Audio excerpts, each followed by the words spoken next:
নেত্রকোনায় একটা কাঁচা রাস্তা থেকে নারীর রক্তাক্ত মরদেহ উদ্ধার করেছে পুলিশ। মরদেহের পাশেই অচেতন পড়েছিল 2 বছরের একটি শিশু। তাকে উদ্ধারের পর ময়মনসিংহ মেডিকেলে নেওয়া হয়েছে। শিশুটির মাথায় আঘাতের চিহ্ন রয়েছে বলে জানিয়েছেন চিকিৎসকরা। তাদের পরিচয় উদ্ধারের কাজ করছে পুলিশ। নেত্রকোনার কামাল হোসেনের সহযোগিতায় বিস্তারিত জানাচ্ছেন হোসাইন শাহিদ। সিলন ফ্যামিলি ব্লেন্ডের কড়ালিকার আর সতেজ স্বাদের পারফেক্ট ব্লেন্ডে স্বপ্নেরা মিলুক টানা।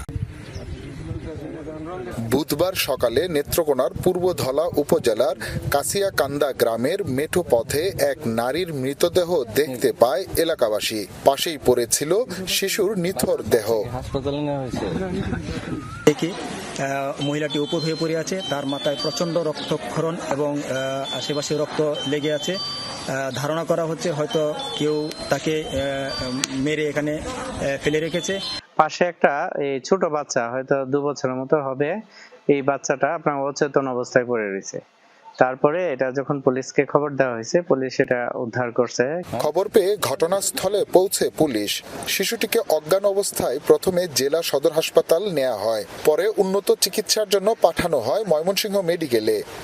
তখন বাচ্চারা যখন বুকটা যখন কাপ কাপ করে লড়তেছে, তখন আমরা উপজেলার ভাইস চেয়ারম্যান আলী, তারপরে আমরা রানিং মেম্বার রুস্তুম, ওনারা সবাই দল হয়েছে আয়া হইয়া বাদে এই বাচ্চাটারে দাঁড়ো গাইছে থানাতে, পূর্বজেলা থানাতে দাঁড়ো গাইছে আয়া কইছে যে এই বাচ্চাটার আগে চালু করে বাঁচাও।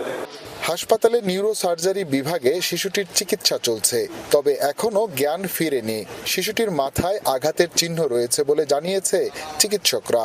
আমাদের এখন পরীক্ষা নিরীক্ষা করার পর পেশেন্ট এখন ভালো আছে, কিন্তু পেশেন্ট এখন আনকনসিয়াস বাচ্চা। এরই মধ্যে নারীর মরদেহ ময়না তদন্তের জন্য হাসপাতালে পাঠানো হয়েছে। পুলিশ বলছে ঘটনার তদন্ত চলছে, পরিচয় নিশ্চিতে কাজ করছে পুলিশ। আমরা ইনকোয়ারি করছি, ইনভেস্টিগেট করছি ঘটনার ক্লু উদ্ঘাটন করার জন্য। আমরা আশা করছি খুব শীঘ্রই একটা এর ক্লু উদ্ঘাটন করব এবং আসামিকে গ্রেফতার করতে সক্ষম হব। বাচ্চাটা অসুস্থ, আহত অবস্থায় আছে এবং হাসপাতালে ভর্তি আছে পুলিশের প্রহরায়। এমন ঘটনায় এলাকা জুড়ে চাঞ্চল্যের সৃষ্টি হয়েছে। শিশুটিকে হাসপাতালে দেখভাল করছেন স্থানীয়রা। হোসাইন শাহিদ, যমুনা নিউজ, ময়মনসিংহ।